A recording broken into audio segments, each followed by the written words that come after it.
see you.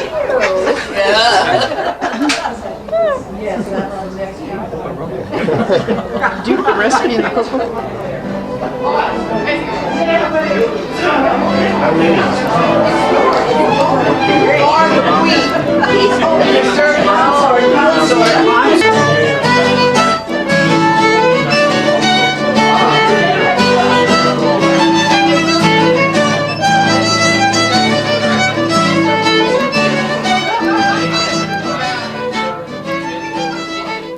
I'm Fanny McGuire. I was here in 1923, and when this was a very lively roadhouse and a restaurant. But the roadhouse was really very popular. And you know, the local police, they didn't bother us at all. But the feds, we had to watch out for them. But we had an advantage point up here on the hill because we would signal the boats that would come in from Canada with the booze. And the rum runners would bring the booze up here to us. And they would stack, we would signal when we could see through the fog, and they would put the booze in the tunnel that was near the Devil Slide area, and then the feds found out that that's where it was being stored. And so the feds began to get wise to what was going on, and the feds blew up the tunnel, by the way. But we still had a good supply up here. This was a very lively and popular place. People came from all over the Bay Area, what existed then, to come here. They knew they could get the booze here. And also, we had the farmers. They would hide their stills in their fields. And we had a lot of hog farms around here, so no one ever could smell the beautiful aroma of the wine being made because of the hog farms. So that was a plus. We also were able to get, there was also a connection with the railroad in South City. And so we were able to get some of the booze here without people knowing it. So that's about my story. It went on for a few years until the feds caught on and shut us down.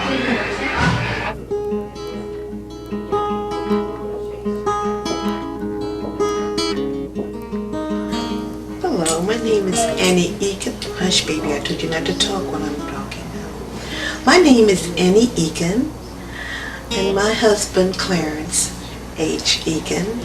H is for Holly, and I call him Holly. I don't call him Clarence. He purchased this home in 1928, February the 1st, from the Lewises. And we've been living in this beautiful castle for over 50 years. We love this home so much.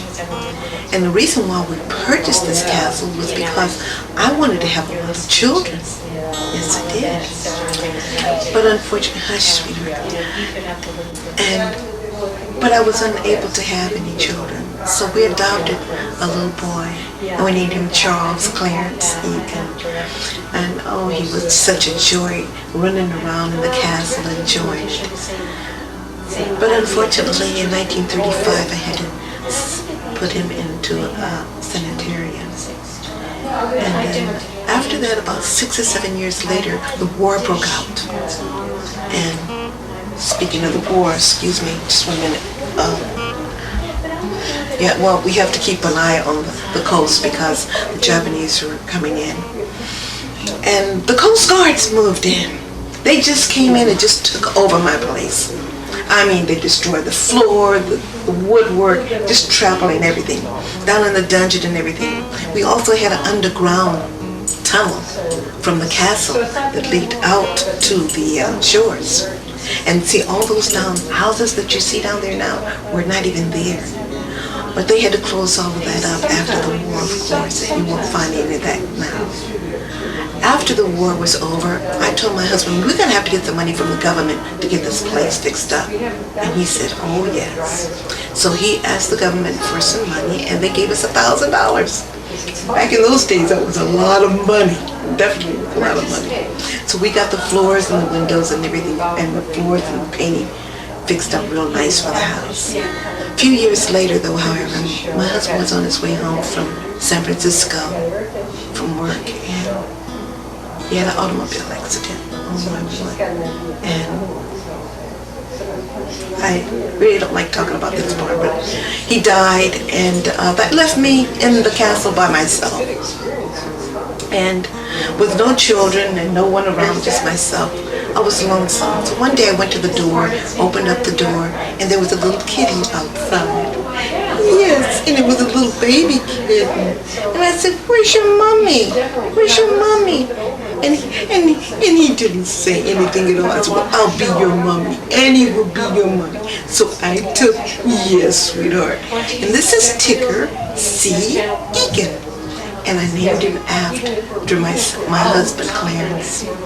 And then after that, I took in more cats and more cats. I had a total of 20 in the castle. Well, there was plenty of room, but you know, you can't talk to kitty cats all the time. So I went ahead and rented some of the rooms out. And the people kept saying, "What are all these cats doing around here? I can't even see where I'm going and what I'm going to do. Can't see what I'm doing here." And I said, "My goodness." I said, "If you don't like my kitty cats, you can leave." And do you know the people left? They absolutely left. Well, that's okay. I still had my Ticker and my 20 cats. And I died in 1955 at the age of 77, which I think I look quite good right now at 77. I don't know what you think, but I did it.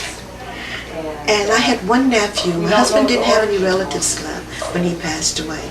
My one nephew was G. Johnson, and he held on to the castle for 4 years, but he never came over here. He never did anything to the castle.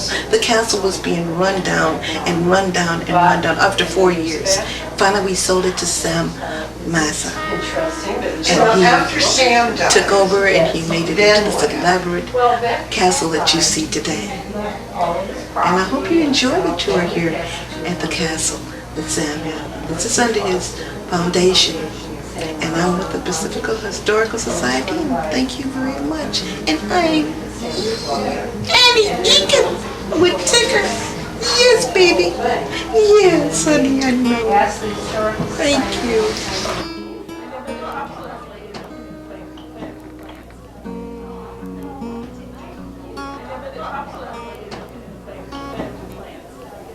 I am the ghost of the Reverend Harkins, who was pastor of the Little Brown Church down the hill from the castle.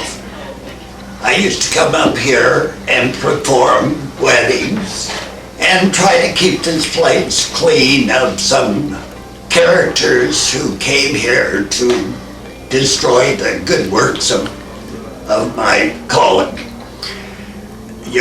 I'm being filmed in the music room, so-called because of an organ that is the centerpiece of this room.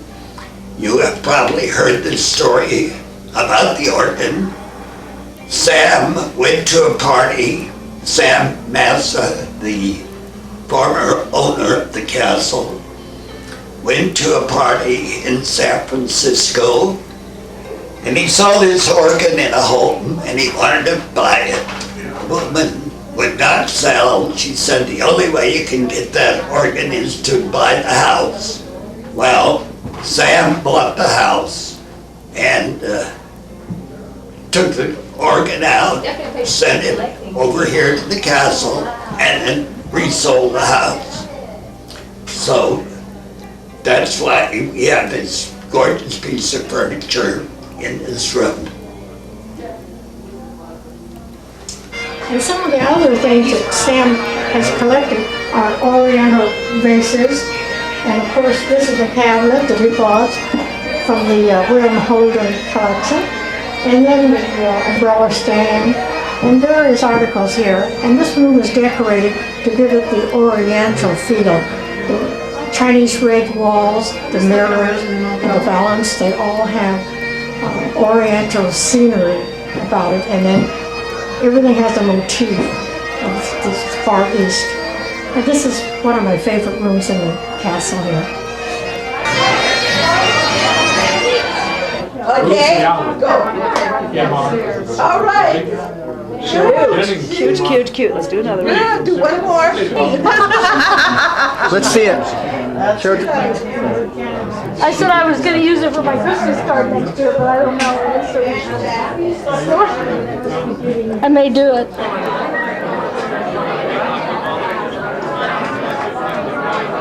Didn't hear to write down names,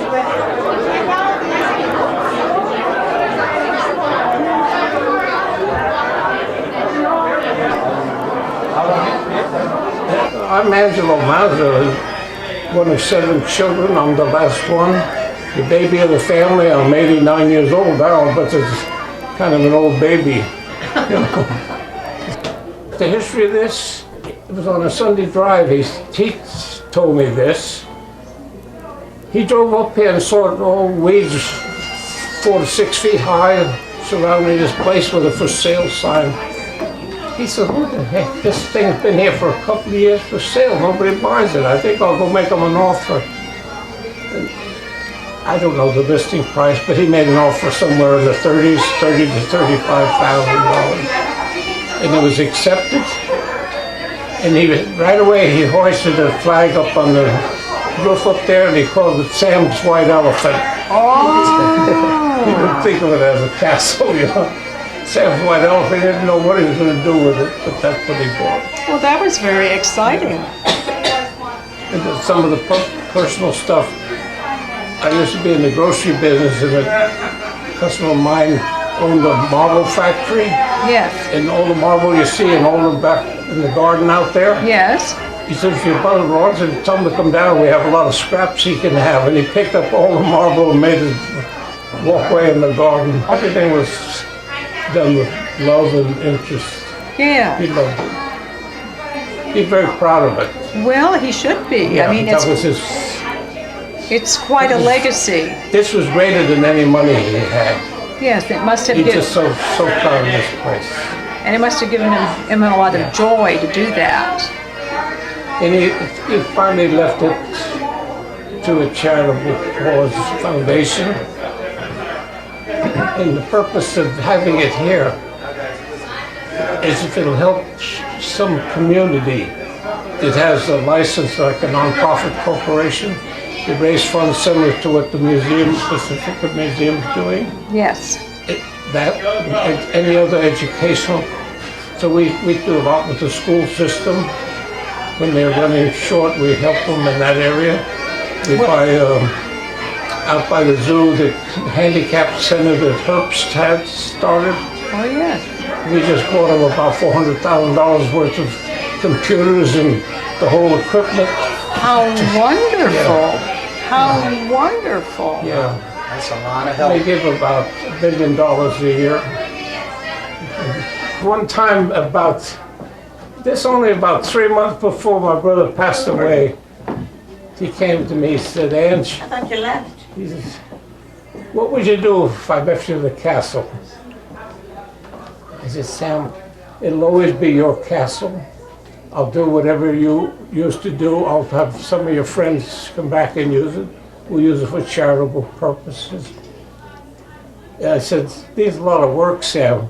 He said, that's why I won't leave it to you. He said, it costs you $40,000 a month to keep it up. I said, well, you can leave me a couple $100,000 with it. Oh, I'll take care. Good for you. I'll take care of fixing it up for you. So that's, but he chose to leave all of his estate, which is quite surmountable, quite a large amount. He purchased properties as a side investment. He was a painting contractor. In all the history, he never sold one piece of property. He kept them all, and his income generated such a tremendous amount per month. Oh, that's good, because that will give a... And Jeanette came up and rehabilitated all of the properties after that, That will including the give... castle. That will give a... She knows exactly what to do with it. Good, because it does look like it would take money to keep it It's up. been a beautiful beautiful venture. And I appreciate it because my background is investing too. I did it a little differently than my brother Sam did. I sold because I raised a family. He never had a family. I see. He's gone. I'll give you a little personal information. He didn't get married for the first time till he was 65. Oh, Yeah. really? That's Why? I interesting. don't know. I think he's worried about the community property law or something. My hobby was important antiques. I take 3 weeks out of my vacation. and go Did you to ever Europe and sell buy them? the Did you sell the antiques to Sam? No, he'd never buy anything. I'd have to give it to Sam. Hey, Ray's a bodyguard of the castle. He's so close. Caretaker. He comes down every day to just see how the castle is. I go down the answer to the lawn. And how old are you now? How old is he now? 92. That's what I thought. I was fortunate enough to work with Sam and Mary Mazza since 1995. Sam was quite a character. He was bon vivant, loved people. He had a great sense of humor. He was adventuresome. And even in his advanced age, and he died at age 96, he was very physically and mentally together and always looking for new opportunities to be involved in. He was very curious. At some point, he decided that he would like to set up a trust for his assets. He had no children, and from that trust developed the foundation. The foundation itself is a charitable organization, 501c3. We fund charities in education, in arts, and also social justice and welfare issues. We also make available the castle for other nonprofit organizations for their fundraising needs. The board examines each request on an individual basis, but certainly in the last few years, the Pacifica community has been part of this ongoing opportunity to raise money for many good purposes. The people of Pacifica have always been individualists. They've chosen to live here and enjoy privacy in these ravines. You'll find every kind of American, every race, every kind of person living in Pacifica. It's a marvelous community. Shirley Gibbs, can you see that she comes out here? And Shirley is the chair of this event and did a wonderful job with her committee. Here's Shirley. Thank you very much, Pete. We want to thank Jeanette for her thousands of hours of helping us. We really appreciate it. It's been fun working with you. Where are you, Jeanette? She's over here.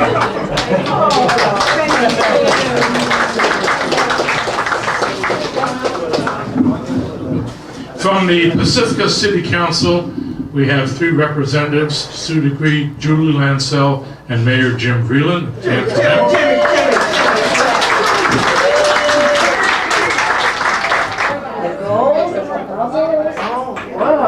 Somebody has really good imagination. I want this pen. Look at that. Look at the gold. I'm Scott Cunningham. I'm the interior designer in the castle. Jeanette called me and wanted me to help her bring some life back into these rooms and make it into the castle that it deserved to be. And one of the requirements was that we make it playful and creative, and that we use as much as we could from the castle. And so we dug in closets and the basement, and we just really gave a showplace for all the pieces that were here. This is the one bedroom we've recreated in the castle. And once again, we've used most everything from the castle. And that bed is from the Crocker Mansion. And the chandelier was here as well and refurbished. And then we just brought in rugs and draperies and color and really accented it up. We're enjoying, I think that is clever. Gold or bubbles. I'm gonna have to tell my husband, this is what I want. He'll do it for you. Yeah, right.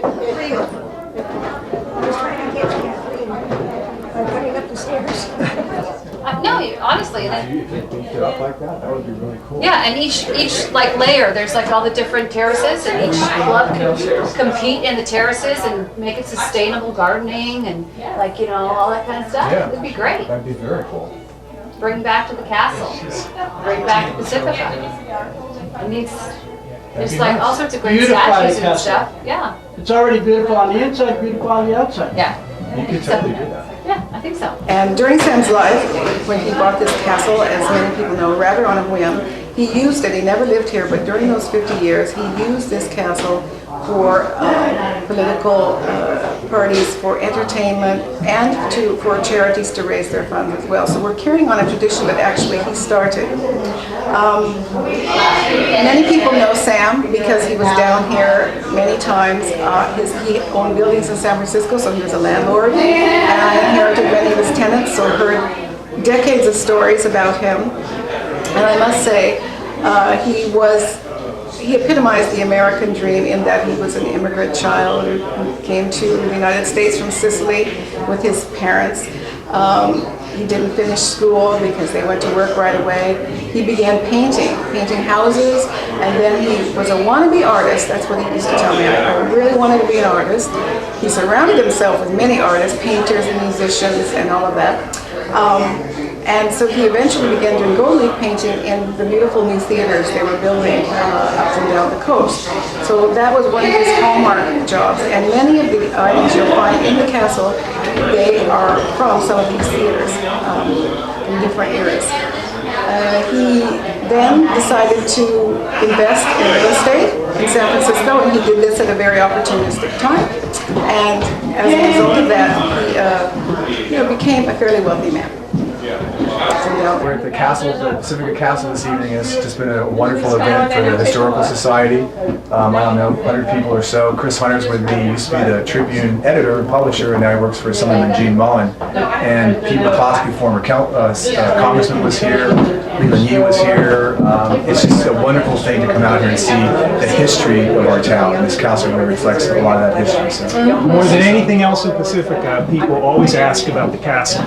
Visitors, guests, people who live here, and some people who grew up here, they never get to come to the castle because it's a private residence. And so the opportunity that the Historical Society has given and the Sam Mazza Foundation to let people come in and enjoy the eccentricity of Sam Mazza and the uniqueness of this castle, and to have Pete McCloskey here to talk about his history and his grandfather's history here was a real treat. So this is one of the great special secrets of Pacifica, and it's been a real treat to be here. And really supports one of the great things that the Historical Society is doing, which is the renovation of Little Brown Church and other historical projects like the rail car for the Ocean Shore Railroad. So all this stuff builds on exactly what's an important part of other elements of Pacifica, which is our history on the coast here.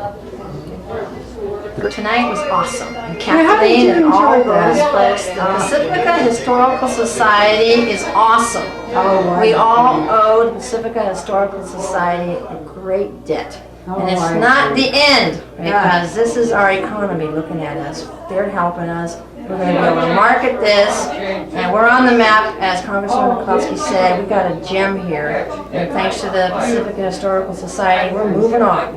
Well, we were thrilled to be able to do it today. I know, it's a labor of love. It was a challenge, but it was fun. We worked real hard, and we had a good time, and it's not done yet. There's some tours ahead. And the demand is so great that we're going to have tours in December, too. Hey, the marketing has started. Yeah. And we've hardly, people, if we head outside of Pacifica, there'll be no end. Well, no, because I know a gentleman that came, who heard about it through, and rushed over here and said, how soon can I bring my family?